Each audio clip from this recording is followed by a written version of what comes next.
عليكم ورحمة الله وبركاته. أهلا وسهلا بكم أعزائي الطلاب في درس من دروس قواعد اللغة العربية للصف الثاني المتوسط. نتكلم اليوم عن المفعول المطلق.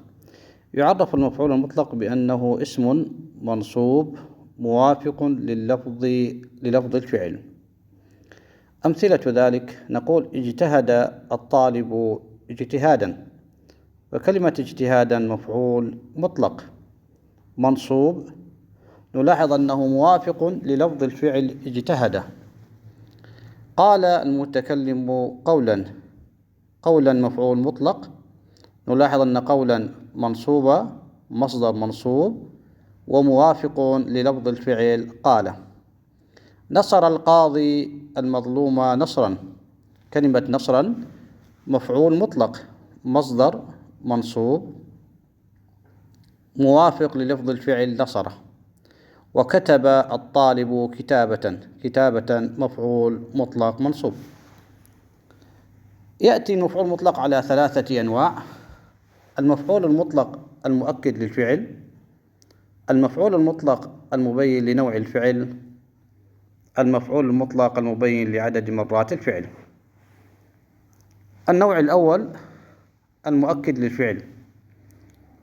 مثال: يعب الماء في جوفه عبا، وكلمة يعب كما مرت علينا في المطالعة يعني يشرب. كلمة عبا مصدر منصوب موافق للفظ الفعل عبا، فهو مفعول مطلق منصوب علامة نصبه الفتحة، ونوعه مفعول مطلق مؤكد للفعل. قال الله تعالى: يسألونك عن الجبال فقل ينسفها ربي نسفا. استخرج المفعول المطلق نسفا، نوعه مؤكد للفعل، الفائدة منه التوكيد. وكلم الله موسى تكليما، كلمة تكليما هي مفعول مطلق منصوب ونوعه مؤكد للفعل. قال الله تعالى: يا أيها الذين آمنوا صلوا عليه وسلموا تسليما. المفعول المطلق هي تسليما، نوعه مؤكد للفعل، إعرابه مفعول مطلق منصوب علامة نصبه الفتحة الظاهرة على آخره.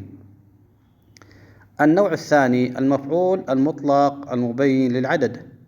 أمثلة ذلك: لعق الحيوان إصبعه العقتين، فكلمة العقتين مفعول مطلق منصوب علامة نصبه الياء. ولماذا الياء؟ لأنه مثنى. نوع المفعول المطلق مبين للعدد. ضربت الكرة ضربتين، كلمة ضربتين مفعول مطلق منصوب علامة نصبه الياء لأنه مثنى ونوعه مبين للعدد.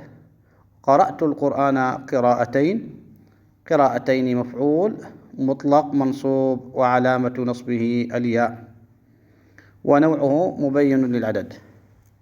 النوع الثالث المفعول المطلق المبين للنوع، يكون إما أن يكون موصوفا أو يكون مضافا. أمثلة الموصوف: تكلم الطالب كلاما جميلا. تكلم فعل ماض، الطالب فاعل، كلاما مفعول مطلق منصوب علامة نصبه الفتحة، نوع المفعول المطلق مبين للنوع. جميلا صفة منصوبة علامة نصبه الفتحة.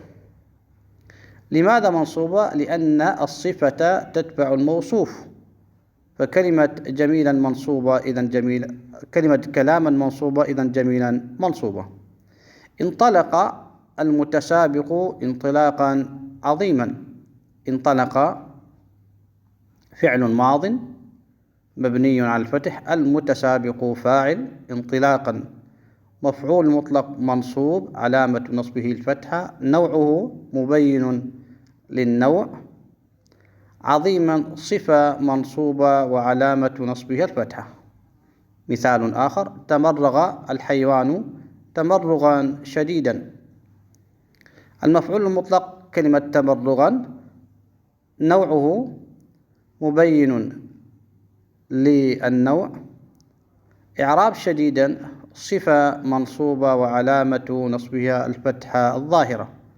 قال الله تعالى: وتحبون المال حبا جما. تحبون فعل مضارع مرفوع.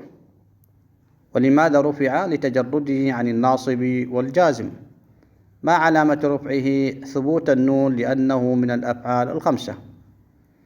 الواو هنا ضمير متصل مبني في محل رفع فاعل. المال مفعول به منصوب. حبا تحبون حبا مفعول مطلق منصوب علامة نصبه الفتحة. جما صفة منصوبة وعلامة نصبها الفتحة. ومعنى كلمة جما يعني عظيما أو كثيرا. قال الله تعالى: إنا فتحنا لك فتحا مبينا. فتحنا فتحا. المفعول المطلق كلمة فتحا، ونوع المفعول المطلق مبين للنوع. مبينا صفة منصوبة وعلامة نصبها الفتحة الظاهرة على آخره. أمثلة المفعول المطلق المبين للنوع إذا كان مضافا: قرأت الواجب قراءة المجتهدين. قراءة مفعول مطلق منصوب علامة نصبه الفتحة وهو مضاف. المجتهدين مضاف إليه مجرور علامة جره الياء. ولماذا الياء؟ لأنه جمع مذكر سالم. نصحت صديقي نصح المشفقين. نصحت نصح فعل، التاء فاعل، صديقي مفعول به. الياء مع صديقي ضمير متصل مبني في محل جر مضاف إليه. نصح مفعول مطلق منصوب علامة نصبه الفتحة. ونوعه مبين للنوع وهو مضاف.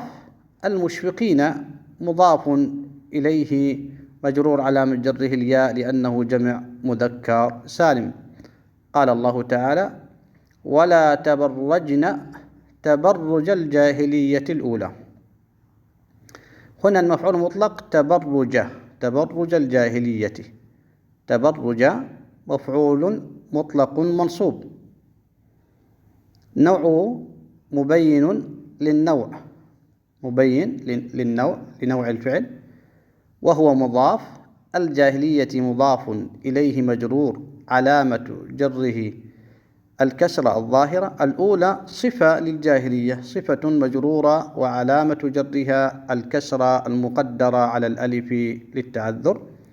قال الله تعالى: أخذناهم أخذ عزيز مقتدر. أخذناه أخذ عزيز مقتدر.